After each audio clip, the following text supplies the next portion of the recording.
침례.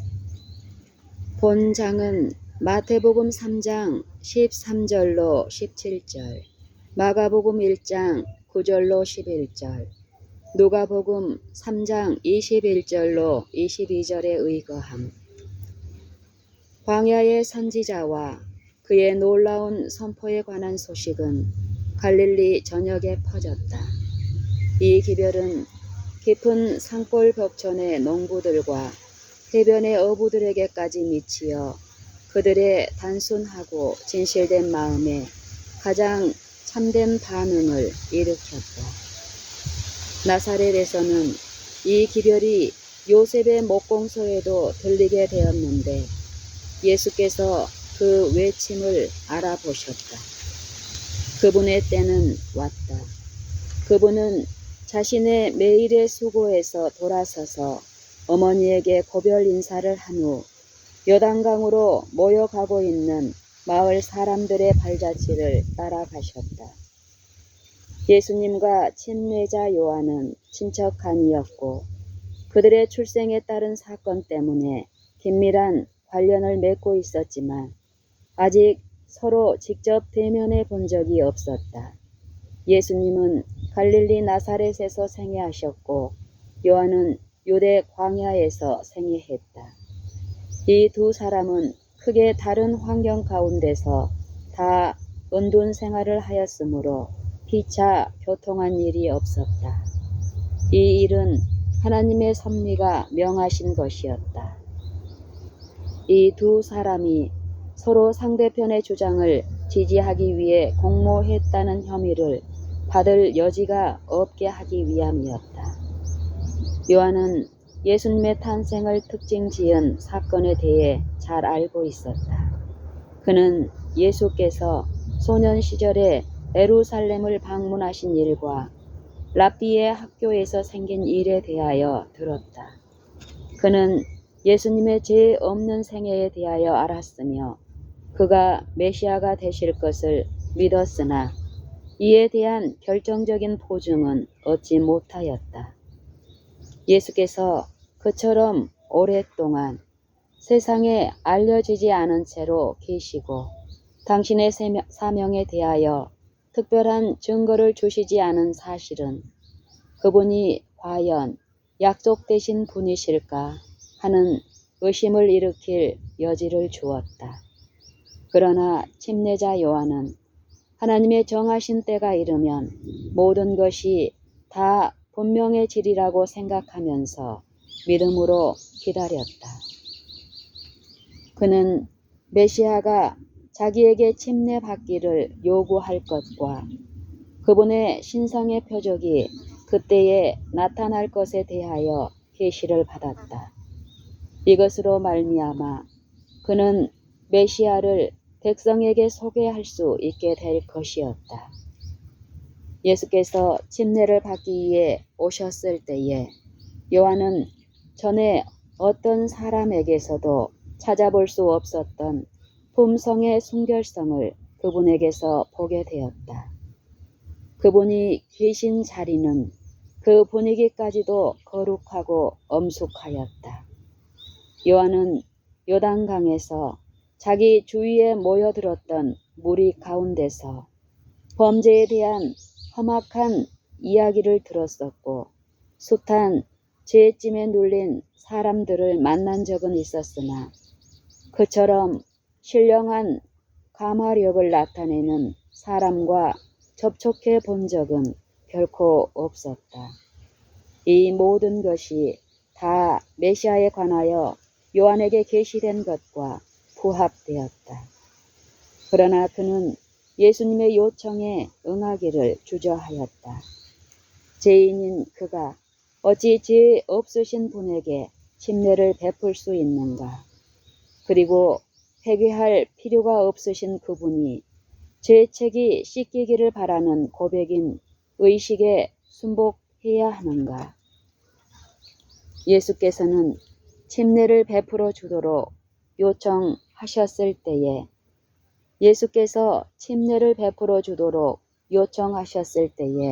요한은 내가 당신에게 침례를 받아야 할 터인데 당신이 내게로 오시나이까 하고 외치며 뒷걸음을 쳤다. 예수께서는 단호하고도 온유하신 권위로 이제 허락하라. 우리가 이와 같이 하여 모든 의를 이루는 것이 합당하니라 고 대답하셨다. 요한은 이에 허락하고 예수를 요단강으로 인도하여 그분을 물속에 장사 지냈다. 침례를 받으시고 물속에서 올라오실새 예수께서 하늘이 열리고 하나님의 성령이 비둘기같이 내려 자기 위에 임하심을 보시었다. 예수께서는 자신의 죄를 고백하는 의미로 침례를 받으신 것이 아니었다. 그는 죄인과 같이 되셔서 우리가 걸어야 할 걸음을 걸으시고 우리가 하여야 할 일을 행하신 것뿐이다. 침례를 받으신 후에 그분의 고난과 오래 참으신 생애도 또한 우리에게 모본이 되었다. 예수께서는 자신의 죄를 고백하는 의미로 침례를 받으신 것이 아니었다. 그는 죄인과 같이 되셔서 우리가 걸어야 할 걸음을 걸으시고 우리가 하여야 할 일을 행하신 것뿐이다. 침례를 받으신 후에 그분의 고난과 오래 참으신 생애도 또한 우리에게 모본이 되었다. 물에서 나오신 예수님은 곧 강 언덕에 엎드려 기도하셨다. 새롭고도 종대한 시대가 그분 앞에 열리고 있었다. 그분은 지금 좀 더 광범한 무대에 서서 생애의 투쟁에 들어가고 계셨다. 그분은 평강의 왕이셨지만 그분의 강림은 칼을 뽑는 것과 같아야 했다. 예수께서 건설하려고 오셨던 나라는 유대인이 원하던 나라와는 정반대였다. 이스라엘 나라의 제사 제도의 기초가 되신 그분이 그 제도의 원수와 파괴자로 여겨질 것이었다. 시내산에서 율법을 반포하신 그분이 범법자로 정죄를 받게 될 것이었다. 사단의 세력을 깨뜨리기 위해 오신 그분이 바알세불이라는 비난을 받을 것이었다. 이 세상에서 그분을 이해한 사람은 아무도 없었으며 공생의 동안도 그분은 홀로 행하셔야 하였다. 그분의 일생 동안 당신의 어머니와 형제들은 그분의 사명을 이해하지 못했다. 그분의 제자들조차도 그분을 이해하지 못했다. 그분은 하나님과 하나가 되셔서 영원한 빛 가운데에 거하셨으나 그분의 지상 생애는 고독 속에서 보내야 했다. 그분은 우리와 같은 자로서 우리의 죄와 비애의 짐을 담당하셔야 했다. 무죄하신 자가 죄의 수치를 느끼셔야 했다. 평화를 사랑하는 자가 분쟁과 함께 살아야 했고 진리가 거짓과 함께 깨끗함이 누추함과 함께 거해야 했다. 범죄로 생긴 모든 죄악, 모든 불화, 모든 누추한 정욕은 그분의 마음에 큰 고통을 가져다 주었다. 그분은 홀로 그 길을 걸어야 하였으며 홀로 그 짐을 지셔야 했다. 영광을 버리고 인류의 연약한 몸을 받으신 그분에게 세상의 구속이 달려 있었다. 그분은 이 모든 것을 알고 깨달으셨으나 그분의 목적은 여전히 견고하였다.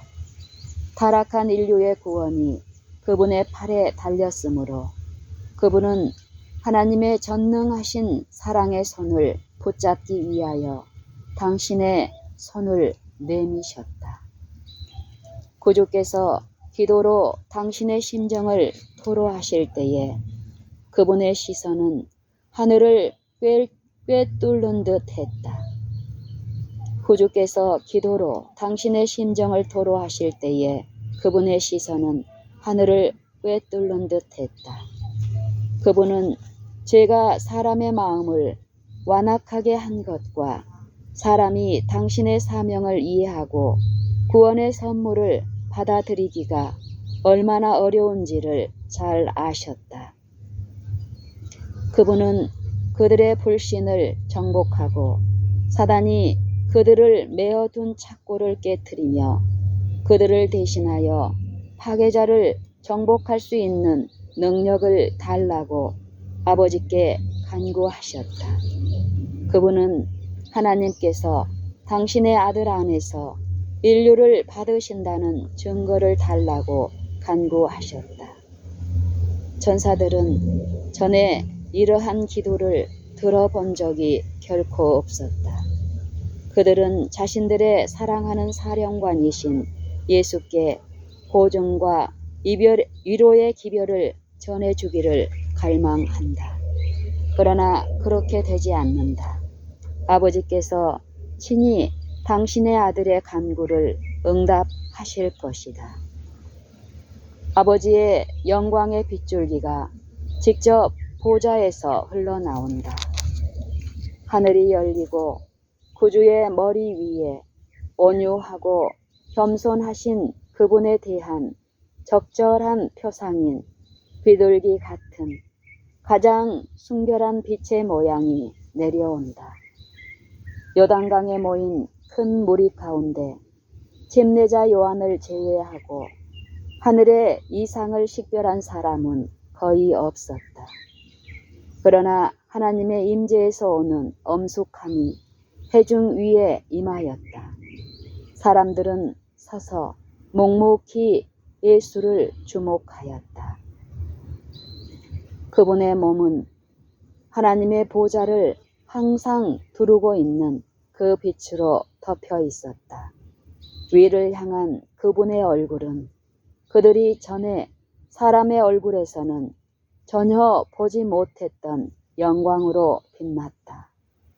열린 하늘에서 한 소리가 있어 이르기를 이는 내 사랑하는 아들이요 내 기뻐하는 자라고 하였다. 이 확인의 말씀을 주신 것은 그 광경을 목도하는 자들의 마음 가운데 믿음을 고취시키며 그분의 사명을 위하여 구주의 힘을 북돋아 주기 위해서였다. 범죄한 세상의 죄가 그리스도에게 지워졌음에도 불구하고 우리의 타락한 본성을 친히 취하시는 그러한 굴욕에도 불구하고 하늘에서 들려온 음성은 그분을 영원하신 하나님의 아들이라고 선언하였다. 요한은 예수께서 한 간구자로서 아버지의 간합하심을 받기 위하여 눈물을 흘리면서 간절히 기도하시는 것을 보고 깊은 감명을 받았다. 하나님의 영광이 예수를 감싸고 하늘에서 소리가 들렸을 때에 요한은 하나님께서 약속하셨던 표적을 알아보았다. 요한은 자기가 침례를 베풀어 준 분이 세상의 구주라는 것을 알았다. 성령이 그에게 임하자 그는 손을 펴서 예수님을 가리키며 부르짖었다. 보라, 세상 죄를 지고 가는 하나님의 어린 양이로다. 그 청중 가운데 한 사람도 심지어 그 말을 한 요한조차도 하나님의 어린 양이 하나님의 어린 양이라는 이 말의 뜻을 깨닫지 못했다. 그 청중 가운데 한 사람도 심지어 그 말을 한 요한조차도 하나님의 어린 양이라는 이 말의 뜻을 깨닫지 못했다. 아브라함은 모리아 산에서 자기 아들이 내 아버지여 번제할 어린 양은 어디 있나이까 하고 묻는 말을 들었다. 아버지는 대답하기를 아들아 번제할 어린 양은 하나님이 자기를 위하여 친히 준비하시리라고 하였다. 창세기 22장 7절로 8절. 아브라함은 이삭 대신에 하나님께서 준비하신 순양에게서 사람의 죄를 위하여 돌아가실 그분의 표상을 보았다. 성령께서는 이 사건을 취해서 이사야를 통하여 구주에 대하여 예언하셨다. 그가 마치 도수장으로 끌려가는 어린 양과 같으며 여호와께서는 우리 무리의 죄악을 그에게 담당시키셨도다. 이사야 53장 7절 6절. 그러나 이스라엘 백성은 이 교훈을 깨닫지 못했다. 그 중에 대다수는 희생 제물을 마치 이방 사람이 자신들의 제물에 대하여 생각하듯이 그것으로 자신들이 하나님과 화목하게 될 수 있는 예물로 생각했다. 그러나 하나님께서는 그들을 당신과 화목시키는 예물은 당신의 사랑에서 나오는 것임을 그들에게 가르치기를 원하셨다. 그리고 요단강에서 예수님에게 이는 내 사랑하는 아들이요 내 기뻐하는 자라고 하신 말씀은 인류에게 하신 말씀도 되는 것이다. 하나님께서는 우리의 대표자로서의 예수님에게 말씀하신 것이다. 우리의 이 모든 죄와 연약함에도 불구하고 우리는 무가치한 자로서 버림을 받지는 않는다. 그분은 사랑하시는 자 안에서 우리를 받으셨다. 에베소서 1장 6절. 그리스도께 임한 그 영광은 우리에 대한 하나님의 사랑의 보증이다. 그것은 기도의 능력, 곧 사람의 음성이 하나님의 귀에 상달되고 우리의 간구가 하늘 궁정에서 간합된다는 사실을 말해준다. 죄를 통하여 이 지구는 하늘과 분리되고 하늘과의 교통이 끊어졌다. 그러나 예수께서 이것을 다시 영광의 세계와 연결시키셨다. 그분의 사랑은 사람을 둘러쌌으며 가장 높은 하늘에까지 미쳤다. 하늘의 열린 문에서 쏟아져 나와 구주의 머리에 비친 그 빛은 우리가 시험을 저항하기 위해 도움을 간구할 때에 우리에게도 임할 것이다. 예수님에게 말씀하신 그 음성은 또한 모든 믿는 자에게 이는 내 사랑하는 아들이요 내 기뻐하는 자라고 말씀하신다. 사랑하는 자들아, 우리가 지금은 하나님의 자녀라. 장래에 어떻게 될 것은 아직 나타나지 아니하였으나 그가 나타나심이 되면 우리가 그와 같을 줄을 아는 것은 그의 계신 그대로 볼 것을 인함이니. 요한일서 3장 2절. 우리 구주께서는 가장 죄 많고 가장 궁핍하고 가장 압제받고 멸시당하는 자라도 하늘 아버지께로 나아갈 수 있도록 길을 열어 놓으셨다. 모든 사람은 예수께서 준비하러 가신 집에서 살 수 있을 것이다. 거룩하고 진실하사 다윗의 열쇠를 가지시니 곧 열면 닫을 사람이 없고 닫으면 열 사람이 없는 그이가 가라사대 볼지어다 내가 네 앞에 열린 문을 두었으되 능히 닫을 사람이 없으리라. 계시록 3장 7절로 8절.